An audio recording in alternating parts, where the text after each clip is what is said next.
What's up, guys? Jorge Anito here. Thanks for stopping by. Welcome back. Today we're going to talk about the famous double lift. Obviously, the double lift is one of the most notorious moves in sleight of hand and card magic, where you just turn over what looks like the top card, and then it changes. The thing about the double lift is it, as we all know, it has so many applications. You could do so much with it. But, the more and more I see on like YouTube videos and Instagram, the double lift is getting to a place where it's just getting played out. And I think it seems like that lay people are kind of, they're getting hip to it. And so my encouragement, and something that I've been trying to do, is think of other options besides always doing a double lift. I know for me, you can get to a place in sleight of hand and card magic where you feel so comfortable in the double lift that, it's all you want to perform. Whether it's the strike double, like I just did, or the Stuart Gordon, you know. And it's just all you want to do, but there's other ways to control cards. And this is the stuff I'm saying, this is stuff that we all know. But I just want to encourage you, and maybe this is just for myself. I want to challenge myself to start doing things other than the double lift. Take for instance, and I've heard Lloyd Barnes talk about this on a live show for Illusionist, about the top change. That's a great idea, about just going about, your magic routine or whatever, and incorporating the top change instead of a double lift. Think about what that could do for your ambitious card routine. Instead of doing a double, that was a sloppy top change, but just doing a top change instead, where you're just like, all right, okay, so maybe do some more top changes. This is something that I've been doing.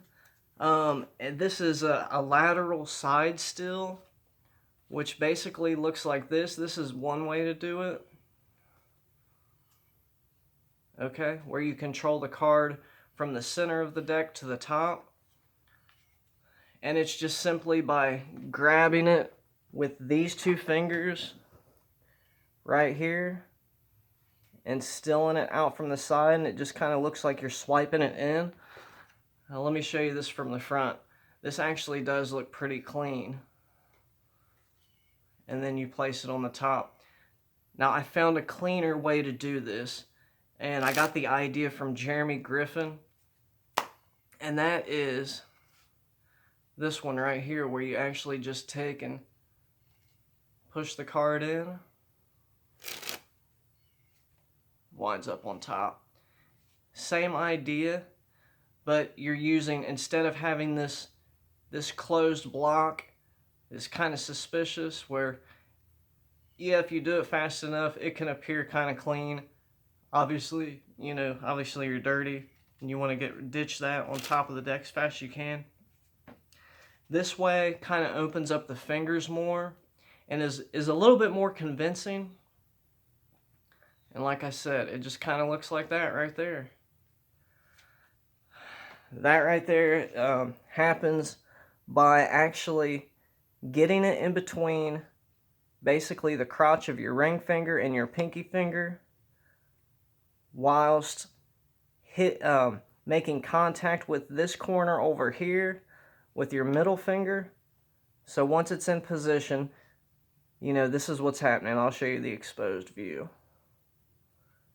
That is super clean right there. And from the front, that looks really clean. Obviously, it's kind of an awkward position, so, you want to quickly ditch the card on top. But if you can master that, man, that looks so clean.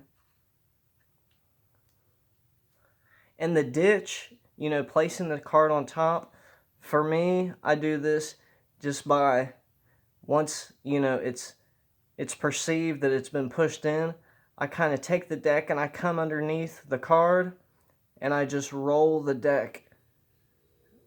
Just roll the deck and just rotate it to kind of give the appearance that it's being squared up.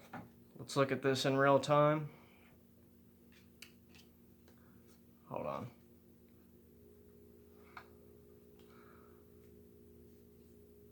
Just like that.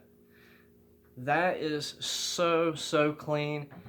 Jeremy Griffith, he has applications for like a lot of tabled stuff. So he was trying to come up with a lateral palm to where he can actually place his hand on the table comfortably. And so usually a lateral palm will be placed up here a little bit higher, but you know, that kind of, there's more of a chance of flashing, and it's just kind of an awkward position. And he realized that if you just kind of angle this downwards like so, that, man, that's just the perfect situation for a tabled thing. And I've taken that to use in my side stills, in my card controls, for top placement, cards in the middle, obviously, you know, just like that. So those are just a couple ideas. Another, because like I said, all we see, not all we see, but a lot of what we see is card is shown, you know, it's a double, obviously, and then the card is put in the middle, pushed in. That's getting to the place where it's getting burnt out. I think lay people are getting hip to it. So wouldn't it be so much better if you could place their card in the middle, still show their card to them, go ahead and push it in, do a side still, or do a bow to stern, which looks something like that, which I actually teach on this channel too. I'll link the tutorial in the description. But there's just so many ways to control a card instead of just doing, you know, all these different double lifts. You know, for me, I just want to challenge myself, and I want to challenge you guys to try to think of other ways to control a card to the top, while at the same time being able to freely handle a single card, you know, and even showing the card still in the middle, because spectators, sometimes they like that extra convincer. And if you know ways to, you know, control it to the top and still show them the card while it's hanging out of the middle of the deck, I think that's really awesome. There are multiple ways to do that, like I said, and the top change too. That's a fun little thing to just go around practicing. You know, just watching TV and practicing the top change. You know, we got to start doing other things than double lifts all the times.